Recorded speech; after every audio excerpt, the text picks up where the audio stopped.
Link पूर्ववत झालेला आहे। ढिगारा हटवल्यानंतर वाहतूक सुरू झाली आहे। काल कनेक्टिंग लिंकवर दरड कोसळल्यानंतर वाहतूक बंद होती। लक्ष्मण जाधव आमचे प्रतिनिधी आमच्या सोबत आहेत। अधिक माहिती त्यांच्याकडून जाणून घेणार आहोत। लक्ष्मण, कनेक्टिंग लिंक वाहतुकीसाठी सुरळीत झालाय।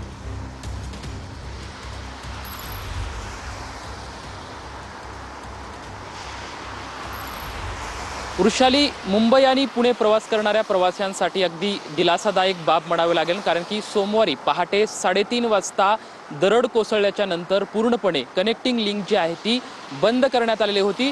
जवळपास 100 टन मलबा जो आहे तो या ठिकाणी आलेला होता। मी ज्या ठिकाणी दरड कोसळली आहे त्याच ठिकाणावरती आहे। सध्या आपण बघू शकताय की या ठिकाणी ही दरड कोसळली होती। जवळपास 100 टन मलबा जो आहे तो रस्त्यावरती अस्ताव्यस्त या ठिकाणी पसरलेला होता। त्यामुळे साहजिकच हा जो रस्ता आहे तो बंद करण्यात आलेला होता।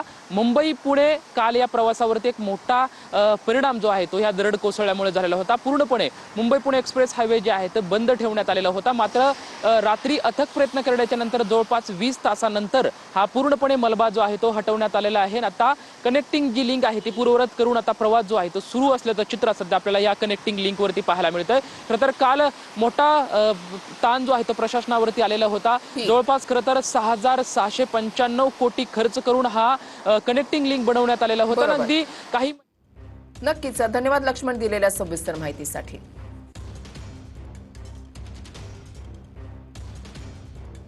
इकडे सांगलीवरून मुंबईच्या दिशेने येताना कनेक्टिंग लिंकवर दरड कोसळली असं प्रत्यक्षदर्शीकडून सांगण्यात आलंय। माती आणि दगड खाली आल्यानं सगळे बोगद्यामध्ये थांबलेले होते।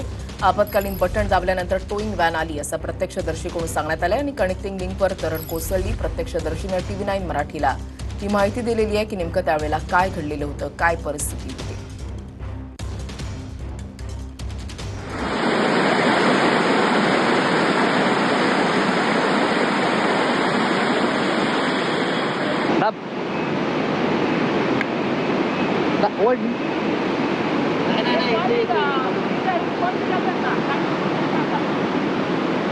तर मित्रांनो, आम्ही इथे आज ट्रकवरती चढलो आहे ट्रॅफिक दाखवण्यासाठी।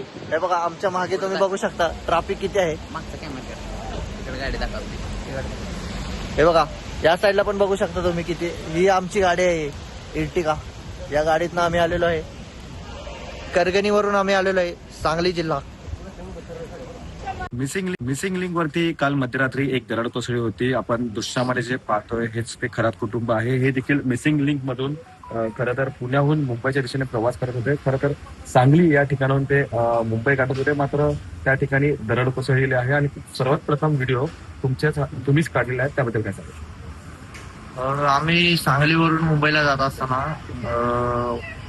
बोगद्यातनं जात असताना आम्ही 5-10 मिनिटं थांबलो होतो, कारण बोगद्याच्या इथून तो एक बोगदा जिथे एंड होतो तिथून असं पाणी पडत होतं, पाणी आणि छोटे छोटे दगड पडत होते। नंतर काही पोलीस स्टेशनला कॉल करण्याचा प्रयत्न वगैरे केला?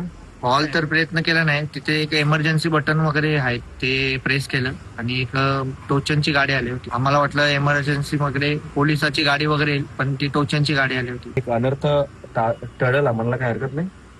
हो, अनर्थ टळला असं मला वाटतंय। तुमच्या गाडीमध्ये एकूण किती जण होती? आम्ही 7 जण होतो फॅमिली। हे आम्ही भावच आहेत माझे। आम्ही अजून एक 3 जण होते आणि एक छोटं बाळ होतं। आणि आपल्या सोबत एक महिला देखील होती। हो, अडचणीचा सामना करावा लागला काय? अडचणीचा सामना तर खूप करावा लागला। पाणी प्यायला भेटलं नाही, छोटंसं बाळ होतं। किंवा पोलिसांनी त्या घटनास्थळी आल्यानंतर कोणी मदत करण्याचा प्रयत्न केला का? जेवण वगैरे किंवा अन्न वगैरे काही असं पदार्थ, बिस्किटचे पुडे वगैरे? नाही, तसलं काहीच मदत झाली नाही प्रशासनाकडून। कॅमेरापासून अथर्वसह मीरा विकार, TV9 मराठी, नेरूळ, नवी मुंबई।